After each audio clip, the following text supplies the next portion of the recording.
France. Merci Madame la Présidente. Je remercie Gerd Petersen, Martin Griffiths et Racha Meurez pour leurs interventions. Nous sommes pleinement mobilisés pour aider le peuple syrien. La France est mobilisée depuis 12 ans pour aider tous les Syriens par tous les moyens possibles. Après le séisme, nous avons débloqué une aide de 12 millions d'euros et livré 40 tonnes de matériel d'urgence. Et nous souhaitons faire plus. Nous avons salué la mobilisation de Martin Griffiths pour obtenir l'ouverture de plus de points de passage de l'aide à travers la frontière. Nous n'aurions toutefois pas été dans la situation de devoir attendre 7 jours si les autres points de passage initialement prévus par le mécanisme transfrontalier n'avaient pas été fermés un à un depuis 2020, malgré l'aggravation continue de la situation humanitaire. L'aide humanitaire doit être distribuée sans entrave à tous les Syriens dans le besoin. Or, la complexité des opérations humanitaires en Syrie demeure entière, notamment en raison du régime qui détourne une part substantielle de l'aide qui transite par Damas et a ponctionné des fonds alloués au financement de projets humanitaires. S'agissant des sanctions, elles ont été adoptées en réponse aux crimes de guerre et aux crimes contre l'humanité commis par le régime et ses affidés. Les sanctions européennes n'ont jamais empêché l'acheminement de l'aide humanitaire en Syrie.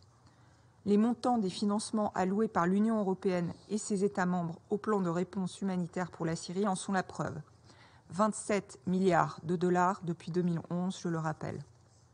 En 2022, la Commission européenne et ses États membres ont versé 770 millions de dollars d'aide. Le 23 février, les États membres de l'Union européenne ont adopté une exemption humanitaire temporaire pour une durée de 6 mois. Cette exemption ne signifie pas que les sanctions empêchaient l'aide humanitaire d'atteindre les populations et de répondre à leurs besoins. Il s'agit simplement d'adapter cet outil à l'urgence liée au séisme et à permettre aux ONG d'agir avec plus de rapidité. Je souhaite rappeler l'importance que le Conseil reste saisi de la question de l'aide humanitaire en Syrie, qui reste un pays en guerre. Nous réitérons notre appel à un cessez-le-feu national.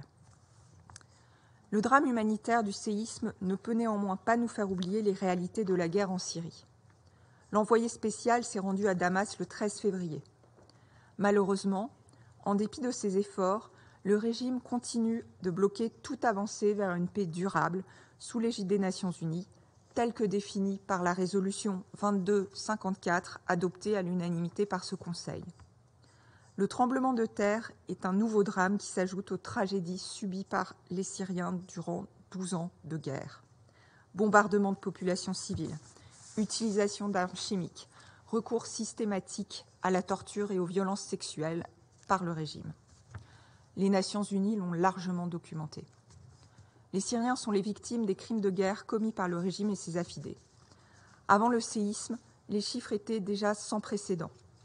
La brutalité du conflit et la répression du régime ont provoqué un des plus grands mouvements de population de ce siècle. Par ailleurs, plus de 100 000 personnes sont portées disparues, dont la plupart dans les prisons du régime. Les Syriens demandent justice, car sans justice, aucune paix durable n'est possible. La France poursuivra sans relâche son combat contre l'impunité.